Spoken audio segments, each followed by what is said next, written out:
the triad. The Israelis have, I think they used to have Jericho 1s, and they now have Jericho 2s and Jericho 3s. Those are the land-based missiles, basically hid in mountains during peacetime and rolled out on mobile platforms in wartime. They also have Dolphin-class submarines. I think they have either 5 or 6 Dolphin-class submarines that have cruise missiles that are nuclear armed. And then they have F-15Is and F-16Is. These are fighter planes that are adapted to carry nuclear weapons. So they have this triad, and it is survivable. And it is quite large. Now, very interesting question is, what's the usefulness of this nuclear deterrent? And my argument is not very useful at all. And I think this is why a number of people in Israel, and these were not, peace-loving dopers, a number of, hardline people said, we don't need nuclear weapons. We're better off taking our precious resources and spending them on conventional forces or what have you. But here's why they're not very useful. First of all, Israel has the most powerful conventional military forces in the Middle East, number one. And number two, it's joined at the hip with the United States.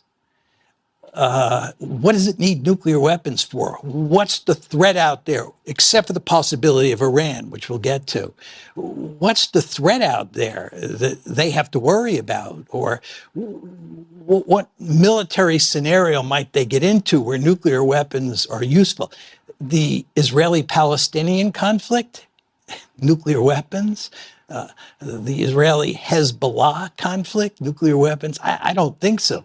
The Israeli involvement in Syria? I don't think so. I mean, the collateral damage would be enormous. You're going to start popping off nuclear weapons in southern Lebanon or Syria or in Gaza. This is just, it's ludicrous. It's just not going to happen. And again, they have the conventional forces, and they're joined at the hip with the United States. So why do you need nuclear weapons?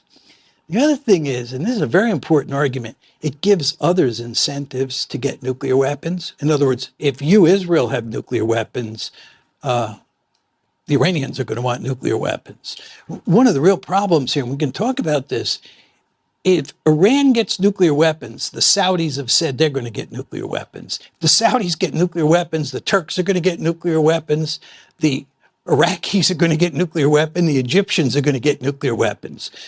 The nightmare scenario here from Israel's point of view, and even from the United States' point of view, is not just that Iran gets nuclear weapons and then you have Iran and Israel, which is very dangerous in and of itself, as I'll make clear. But the problem is that others will have an incentive to get nuclear weapons too. So the argument can be made that if you're an Israeli, a much smarter strategy is to hedge. In other words, sort of have the capability to build nuclear weapons rather quickly if need be. But given the situation that you're in now, don't build nuclear weapons, don't have any nuclear weapons capability, because you don't want to incentivize other countries to follow in your footsteps. Now, how you think about that, by the way, gets back to the earlier point that I made to you about, do you want to live in a Middle East where every state has nuclear weapons, survivable nuclear deterrence, and war is not likely at all? Or do you want to live in a Middle East where nobody has nuclear weapons? And the Israeli view is, we want to live in a world where only one country has nuclear weapons in the Middle East, and that's us. And that's perfectly logical from a strategic point of view. Now, just one quick story that I always find very interesting on where Israel's nuclear deterrent came in very usefully, or proved to be very useful. 1973, most of you are too young to remember this, but in 1973, the Egyptians attacked across the canal, Suez Canal, into the Sinai, and the Syrians attacked in the Golan Heights. The Israelis got caught with their pants completely down. Right, the Great Surprise Attack on October 7th was the second time that Israel has been a victim of an almost complete surprise attack.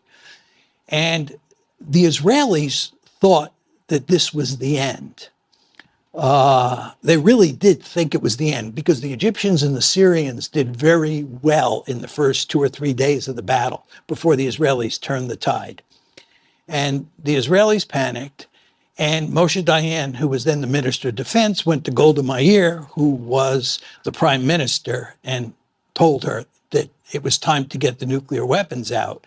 So she gave him permission to assemble 13 nuclear weapons. So the Israelis assembled 13 nuclear weapons.